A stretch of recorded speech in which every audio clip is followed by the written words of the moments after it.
नमस्कार दोस्तों, मैं ललित सोनी दृष्टि आईएएस की एडिटोरियल एनालिसिस श्रृंखला में आपका स्वागत करता हूं। इस वीडियो में हम लोग बात करने वाले हैं एक आर्टिकल की जो द हिंदू से लिया गया है और इसके अंदर हम लोग बेसिकली बात करेंगे कि सुप्रीम कोर्ट ने गवर्नर के अधिकारों को लेकर के क्या बात कही है। यहाँ पे गवर्नर के उन अधिकारों की बात कर रहे हैं जब हम देखते हैं कि राज्य के विधेयिका से अगर कोई विधेयक गवर्नर के पास जाता है कि इस पे आपकी अनुमति दे देनी चाहिए आपको, या अनुमति के लिए जब हम भेजते हैं तो गवर्नर के पास क्या क्या अधिकार हैं, संविधान क्या क्या अधिकार देता है और सुप्रीम कोर्ट ने उस जो है अधिकारों की क्या व्याख्या की है उसके बारे में हम लोग इसमें बात करेंगे। ठीक है, चलिए स्टार्ट करते हैं। आज का जो आर्टिकल है वो द हिंदू से लिया गया है जिसका टाइटल है a blow for the rights of the legislature in law making. तो इसके अंदर हम लोग देखेंगे कि जो विधायक हैं जो आपके विधेयिका में बैठे हुए हैं उनके और उसके अलावा जो आपके गवर्नर हैं उनके पावर क्या क्या, उनके अधिकार क्या क्या है, हम उनका विश्लेषण करेंगे। ठीक है, चलिए तो स्टार्ट करते हैं।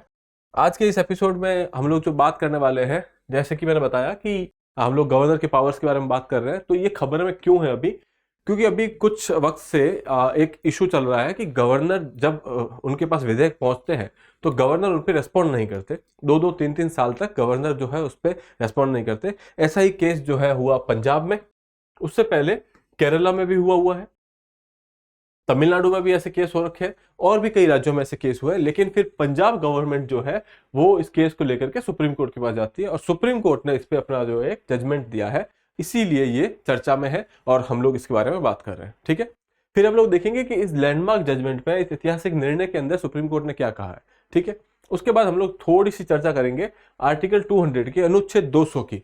भारत के संविधान का अनुच्छेद 200 जो है गवर्नर के अधिकारों के बारे में बात करता है। ठीक है, हम लोग उन अधिकारों को थोड़ा सा डिटेल में देखेंगे कि उनके प्रोविजंस क्या क्या है, क्योंकि ये जो जजमेंट है, ये आपका निर्णय है, वो पूरा मोस्टली आर्टिकल 200 के अराउंड घूमता है। तो इसलिए एक बार देख लेंगे कि आर्टिकल 200 कहता क्या है।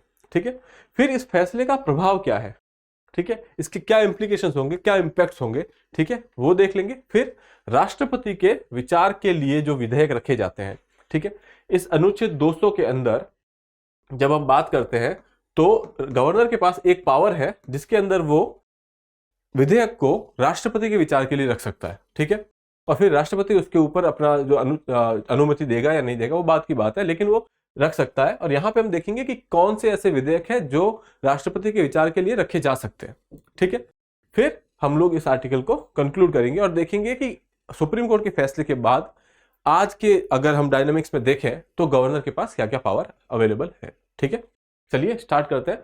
तो सबसे पहले हम लोग देखते हैं कि सुप्रीम कोर्ट का ये फैसला क्या है। ठीक है, state of Punjab versus principal secretary to the governor of Punjab and another, ये केस का नाम है। आपको याद रहे तो अच्छी बात है, नहीं रहे तो भी आप इसको इतना इशू की बात नहीं है। ठीक है, इस केस के अंदर जो हमारे सीजीआई है, चीफ जस्टिस ऑफ इंडिया है, डी वाई चंद्रचूड़, उन्होंने एक क्रिएटिव इंटरप्रिटेशन दी है, या फिर आप कह सकते हैं एक रचनात्मक व्याख्या दी है। ठीक है, कि जैसे आप मानिए कि जो जजमेंट है इसका मुख्य ध्यान जो है गवर्नर के विकल्पों पर है। जैसे कि आर्टिकल 200 के अंदर गवर्नर के पास क्या क्या ऑप्शंस अवेलेबल है, क्या क्या विकल्प अवेलेबल है, उनके ऊपर है। जब राज्य विधानसभा द्वारा एक विधेयक को पास करने के बाद उसे मंजूरी के लिए प्रस्तुत किया जाता है। ठीक है, यहाँ पे जब गवर्नर के पास एसेंट के लिए भेजते हैं विधेयक को कि आपको इस पे जो है अपनी अनुमति देनी है, ठीक है, तो उसके लिए जब ये भेजा जाता है उसके बारे में ये जजमेंट बात करता है। और यहाँ पे आर्टिकल 200 का जो है काफी महत्व है। ठीक है, अब आर्टिकल 200 के अंदर कुछ पावर दी गई है गवर्नर को। ठीक है, हम लोग देख लेते हैं कि वो पावर क्या क्या है। ठीक है, इसके अलावा यहाँ पे आप देखेंगे कि ये जो 3 पावर है हम लोग आर्टिकल 200 में ही डिस्कस कर लेते हैं। यहाँ पे आप देखिए विधेयकों पर अनुमति। ठीक है, जब कोई विधेयक राज्य की विधानसभा द्वारा या विधान परिषद द्वारा, जिसके अंदर विधान परिषद है, वहां पे विधान परिषद से भी पास करने के बाद भेजा जाता है। ठीक है, तो जब किसी राज्य की विधानसभा के द्वारा कोई विधेयक भेजा जाता है राज्यपाल के समक्ष, ठीक है, तो वहां पे उसके पास 3 ऑप्शन रहते हैं। एक कि आप अनुमति दे देते हैं। ठीक है, मतलब आपने जो है एसेंट या अनुमति जो है वो आपने एक तो अनुमति दे दी। ठीक है, दूसरा अनुमति रोक लेता है। ठीक है, ये दूसरा है कि आपने अनुमति को जो है रोक लिया है। और तीसरा है कि आप राष्ट्रपति के विचार के लिए आरक्षित कर देते हैं, आप उसको रिजर्व कर देते हैं प्रेसिडेंट की कंसीडरेशन के लिए। ठीक है, तो यहां पे तीसरा ऑप्शन रहता है आपके पास कि आपने प्रेसिडेंट के लिए उसको रख दिया है। अब ये तो अनुच्छेद 200 का स्टार्टिंग पॉइंट कहता है। इसके बाद एक प्रोविजो दिया हुआ है, एक प्रावधान और दिया हुआ है। उस प्रावधान के तहत ये लिखा हुआ है कि जब आपने अनुमति रोक ली है, ठीक है। तो उस वक्त आपको क्या करना है, जब आप अनुमति रोक लेते हैं तो आप उसको यथाशीघ्र, ठीक है, अगर वो धन विधेयक नहीं है, या फिर आप कह सकते हैं कि अगर वो मनी बिल नहीं है, क्योंकि मनी बिल में तो आप रिकंसिडरेशन के लिए भेज नहीं सकते, पुनर्विचार के लिए नहीं भेज सकते। तो अगर मनी बिल नहीं है तो ऐसी स्थिति में आप यथाशीघ्र उसे लौटा सकते हैं पुनः विचार के लिए। अगर आपको लगता है कि इसमें कोई ऐसी चीज है जिसमें चेंज होने की जरूरत है, तो क्योंकि अगर आप अनुमति नहीं दे रहे हैं तो किसी वजह से नहीं दे रहे होंगे, तो आप वो वजह जो है वापस देंगे विधानसभा को कि आप इस वजह से आप इस पर पुनः विचार कीजिए। अब विधानसभा जो है उस वजह को देखती है, उस चीज को अमेंड करती है कि नहीं करती है, वो उनकी बात है। लेकिन विधानसभा जब एक बार उसको देख लेती है और उस विधेयक को वापस भेजती है, चाहे चेंज करके भेजे या बिना चेंज करके भेजे, अब गवर्नर के पास सिर्फ एक ही ऑप्शन है, वो है कि आपको अनुमति देनी ही होगी। ठीक है, यहां पे आपको अनुमति देनी ही होगी। ठीक है, तो यहां पे आप देख सकते हैं, यदि विधेयक सदन या सदनों द्वारा संशोधन सहित या उसके बिना फिर से पारित कर दिया जाता है तो आपको अनुमति आप नहीं रोक सकेंगे, आपको अनुमति देनी ही होगी। ठीक है, तो आपने क्या देखा, पहले जो गवर्नर के पास 3 पावर थे, पहला कि आप अनुमति दे देंगे, दूसरे में आप अनुमति रोक देंगे, और तीसरा जो है आप प्रेसिडेंट के लिए रख सकते हैं। ये 3 पावर थे हमारे पास। ठीक है, अब इस पावर में जब आप अनुमति रोक देते हैं तो आप उसको यथाशीघ्र वापस भेजेंगे, ये सुप्रीम कोर्ट ने कहा है। पहले हम लोग क्या सोचते थे कि मान लीजिए कि उसने अनुमति रोक दी है, इसका मतलब अब वो विधेयक वहीं पे खत्म हो जाता है। ठीक है, लेकिन सुप्रीम कोर्ट ने बोला ऐसा नहीं है, आपको जब आप अनुमति रोकते हैं तो आपको यथाशीघ्र उसको वापस भेजना है, रीजन के साथ भेजना है कि आप जो है इसमें ये चेंज करें, पुनः विचार करें। अब वो सदन की मर्जी है कि वो उस पर पुनः विचार करके उसको संशोधन के साथ पारित करते हैं या बिना संशोधन के साथ पारित करते हैं। लेकिन जब वापस सदन उसको आपके पास भेजता है गवर्नर के पास, तो आपको अनुमति देनी ही होगी। तो यहाँ पे आप प्रैक्टिकली क्या देख रहे हैं, प्रैक्टिकली अब आप अनुमति रोक नहीं सकते हैं, आप उसको रिकंसिडरेशन के लिए, पुनः विचार के लिए भेज सकते हैं, या फिर अनुमति दे दीजिए, या फिर आप प्रेसिडेंट के लिए उसको रख दीजिए। तो ये 3 पावर हो गए। ये आपका प्रोविजो 1 कहता है, ये पहला प्रावधान कहता है। अब दूसरा प्रावधान जो है वो बात करता है कि ऐसी स्थिति में जब आप राष्ट्रपति को भेज रहे हैं, तो वो कौन सी स्थिति है जब आप राष्ट्रपति को भेज सकते हैं। तो इस प्रोविजो में एक ही स्थिति ऐसी लिखी हुई है कि अगर वो विधेयक हाई कोर्ट के पावर का अल्पीकरण करता है या हाई कोर्ट के पावर को कम करता है, जो पावर उसे संविधान ने दे रखी है, तो ऐसी स्थिति में आप जो है वो बिल को जो है राष्ट्रपति को रेफर करेंगे, राष्ट्रपति के कंसीडरेशन के रखेंगे। देखिए यहाँ पे, जिस विधेयक से उसके विधि बन जाने पर, मतलब उसके लॉ बन जाने पर, राज्यपाल की राय में उच्च न्यायालय की शक्तियों का ऐसा अल्पीकरण होगा जो कि वह स्थान जिसकी पूर्ति के लिए न्यायालय इस संविधान द्वारा परिकल्पित है। मतलब संविधान ने जो पावर दी है उससे आप उसकी शक्तियों में अगर कुछ कमी कर रहे हैं, तो ऐसी स्थिति में आप राष्ट्रपति को भेज सकते हैं। विधेयक पर राज्यपाल अनुमति नहीं देगा, किंतु उसे राष्ट्रपति के विचार के लिए आरक्षित रखेगा। ठीक है, तो यहाँ पे आपके 3 चीजें देखी कि भाई पहली चीज है कि आप अनुमति दे देंगे, दूसरा अनुमति रोक देंगे। ठीक है, जब आप अनुमति रोकेंगे तो आपके पास जल्दी से जल्दी यथाशीघ्र आप उसको वापस सदन में भेजेंगे, सदन उसको संशोधित करे या ना करे, अगर वो आपको भेजता है वापस तो आपको अनुमति देनी पड़ेगी। ठीक है, और तीसरा है कि आप जब ऐसा कोई केस आता है जहां पे उच्च न्यायालय की, हाई कोर्ट की शक्तियों को अल्पीकरण किया जाता है, तो उस जगह पे आप अनुमति नहीं देंगे और सीधा उसको राष्ट्रपति के कंसीडरेशन के लिए रखेंगे। ठीक है, ये तो हुई आपकी प्रोविजन 2 की बात। इसके अलावा और भी कुछ प्रावधान है जहां पे आपको राष्ट्रपति के लिए भेजना है, वो अलग से लिखे गए हैं। वो लिखे गए आर्टिकल 213 और आर्टिकल आप कह सकते हैं 254। ठीक है, इसको हम लोग आगे बात करेंगे। ये आर्टिकल जो है वो बात करता है आपके ऑर्डिनेंस के बारे में, और ये बात करता है कि अगर कॉन्करेंट लिस्ट में, जो समसामयिक लिस्ट है आपकी, उसके अंदर जो है राज्य और स्टेट अगर एक ही विषय पे कानून बना लेते हैं और उसमें कोई मतलब दोनों के कानून के बीच में कोई कॉन्ट्राडिक्शन है, तो ऐसे में राज्य के कानून को प्रेसिडेंट के एसेंट की जरूरत पड़ेगी। ठीक है, तो वो हम लोग आगे देखेंगे। लेकिन फिलहाल ये 3 चीजें आपको क्लियर होगी कि गवर्नर के पास अब जो पावर है वो कुछ इस प्रकार है कि आप अनुमति दे देंगे, आप अगर अनुमति रोकते हैं तो आपको उसे वापस जो है सदन में भेजना होगा, आप यहां पे कह सकते हैं कि विधानसभा में भेजना होगा। ठीक है, और जहां पे विधान परिषद है वहां पे दोनों जो सदन है उसको पारित करके अगर वापस भेजते हैं संशोधन के साथ या संशोधन के बिना, ऐसी स्थिति में आपको अनुमति देनी पड़ेगी। और तीसरा चीज है कि आप प्रेसिडेंट को भेज देंगे। कब भेजेंगे, एक तो है उच्च न्यायालय की शक्तियां अगर कम कर दी जा रही है, दूसरा है आर्टिकल 213, और तीसरा है आर्टिकल 254 जो हम आगे डिस्कस करेंगे। ठीक है, तो फिलहाल ये हुआ आपका आर्टिकल 200 का पूरा विश्लेषण। ठीक है, अब बढ़ते हैं आगे। अब इस रूलिंग का इम्पैक्ट क्या होगा? तो आपने क्या देखा कि अब तीनों स्थिति में जो है आप कह सकते हैं कि गवर्नर किसी तरीके से अनुमति को रोक नहीं पाएगा। ठीक है, तो अब इस फैसले का क्या प्रभाव है वो हम देख लेते हैं। वास्तविक रूप से सहमति रोकने का विकल्प हटा दिया गया है। अब प्रैक्टिकली अगर आप देखें तो ये सहमति रोकने का विकल्प हटा दिया गया है। ठीक है, जब भी आप सहमति रोकते हैं तो आपको पुनः विचार के लिए उसको भेजना पड़ेगा, और जब पुनः विचार होकर के वापस आएगा तो आपके पास अनुमति देने के अलावा कोई और ऑप्शन है नहीं। ठीक है, दूसरा, यदि गवर्नर सहमति रोकने का निर्णय लेता है तो उसे तुरंत पुनर्विचार के लिए संविधान सभा को भेजा जाना चाहिए। यहां बात है तुरंत। आप जो ये 2-2 3-3 साल लेकर के बैठे हो वो आप नहीं कर सकते हो। ठीक है, आपको तुरंत भेजना पड़ेगा।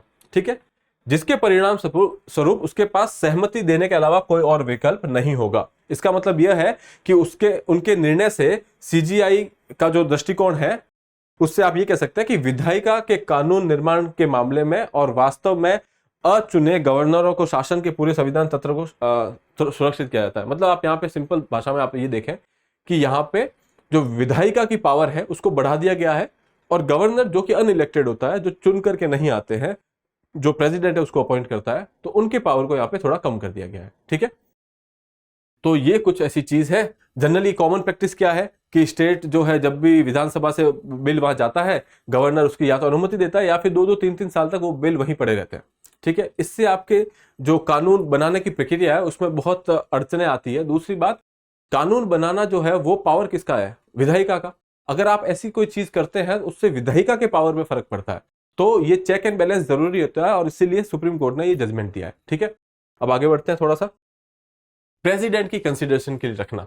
ठीक है, अब कई बार आपने देखा होगा कि जैसे केरला के केस में क्या हुआ कि इन्होंने 3 साल के लिए कुछ बिल रख लिए। उसके बाद सुप्रीम कोर्ट ने अपने जजमेंट में बोला कि भाई आप इसको रख नहीं सकते, आपको इसके ऊपर कुछ ना कुछ कार्रवाई करनी पड़ेगी, एक्ट करना पड़ेगा।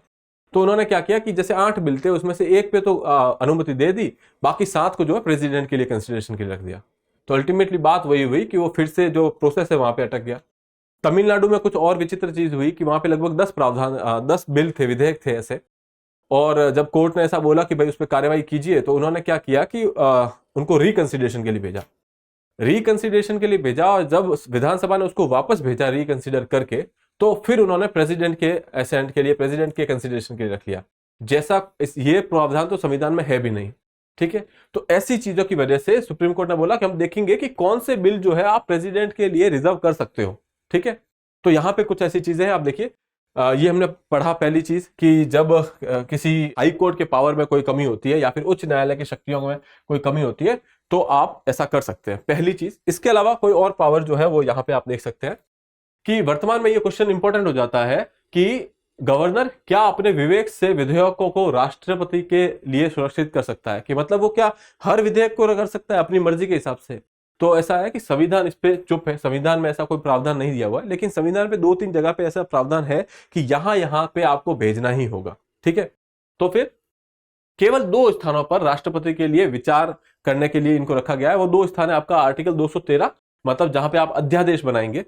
तो ऐसा एरिया, ऐसे सब्जेक्ट जहां पे अध्यादेश में आपको राष्ट्रपति की कंसिडरेशन की जरूरत होती है, राष्ट्रपति से अनुमति लेनी पड़ती है, उन सभी विषयों पे आपको वो बिल जो है, अगर आप अध्यादेश बना रहे हैं तो आपको राष्ट्रपति के विचार के लिए रखना पड़ेगा, पहली बात। ठीक है, दूसरा है आर्टिकल 254, जहां पे जो आपकी कॉन्करेंट लिस्ट है, उस कॉन्करेंट लिस्ट के अंदर स्टेट और सेंटर दोनों लॉ बना सकते हैं। अब मान लीजिए सेंटर ने कोई लॉ बनाया, स्टेट ने दूसरा लॉ बनाया, और उन दोनों के बीच में कोई क्लैश हो रहा है, उनके प्रावधान एक दूसरे के विपरीत है, तो ऐसे में सेंटर का लॉ प्रिवेल करेगा। ये बात हम जानते हैं, सेंटर का लॉ जो है उसको माना जाएगा। लेकिन अगर ऐसी स्थिति में राज्य का जो लॉ है, राज्य का जो विधेयक है, उसको प्रेसिडेंट की एसेंट मिल जाती है, राष्ट्रपति की अनुमति मिल जाती है, तो फिर वहां पे जो राज्य का कानून होगा वो ऊपर रहेगा। ठीक है, तो ऐसे में ये आपका जो है 2 कंडीशन है, एक तो अध्यादेश में और दूसरा 254 के अंदर, जब ऐसा कोई प्रावधानों में किसी तरीके के विपरीत प्रावधान हो सेंटर और स्टेट के बीच में, तब प्रेसिडेंट का यहां पे थोड़ा पावर देखने को मिलता है। तो ये 2 स्थितियां, इसके अलावा ऐसी कोई स्थिति संविधान ने नहीं बताई है जहां पे आपको प्रेसिडेंट के लिए भेजना होगा। अब यहां पे कुछ और बातें भी की गई है, तो हम यहां देख लेते हैं कि जब हम बात करते हैं स्टेट लिस्ट की, जो राज्य की सूची है शेड्यूल 7 के अंदर, उस सूची के ऊपर प्रेसिडेंट का कोई रोल नहीं है, राष्ट्रपति का कोई रोल नहीं है। तो कोई अगर सब्जेक्ट है जो राज्य सूची के अंदर दिया हुआ है तो ऐसे बिल को आप प्रेसिडेंट के लिए नहीं रख सकते। दूसरी चीज कि अगर कोई है कॉन्करेंट लिस्ट में, ठीक है, तो कॉन्करेंट लिस्ट में जैसा कि बताया वहां पे आर्टिकल 254 है, और जहां पे भी अगर ऐसा कोई दो लॉ है जो एक दूसरे के विपरीत है, सेंटर और स्टेट के दो लॉ एक दूसरे से विपरीत है, तो ऐसी स्थिति में आप यहां पे भेज सकते हो। अगर लॉ के अंदर कोई ऐसा प्रावधान है जो विपरीत नहीं है तो ऐसी स्थिति में भी आप नहीं भेज सकते राष्ट्रपति के विचार के लिए, ठीक है।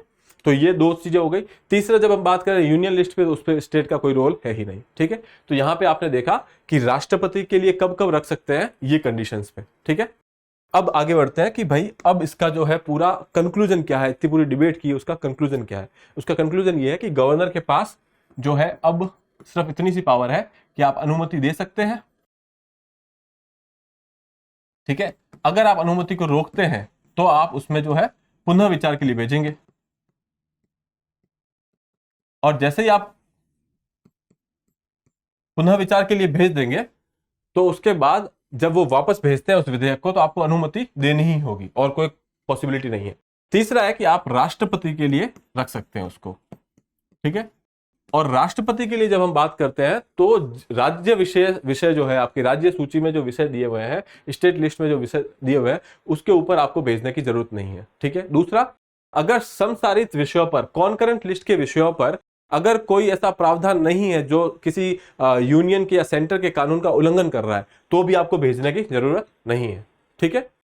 और अगर कोई ऐसा मामला है जो कि अभी आपकी प्रैक्टिस है, जब गवर्नर को लगता है कि ये विधेयक जो है असंवैधानिक है तो वो राष्ट्रपति के विचार के लिए रख लेता है, तो आपको वैसे में भी राष्ट्रपति के विचार के लिए नहीं रखना है, आप पुनः विचार के लिए भेज सकते हो उसको, लेकिन राष्ट्रपति के विचार की जरूरत नहीं है।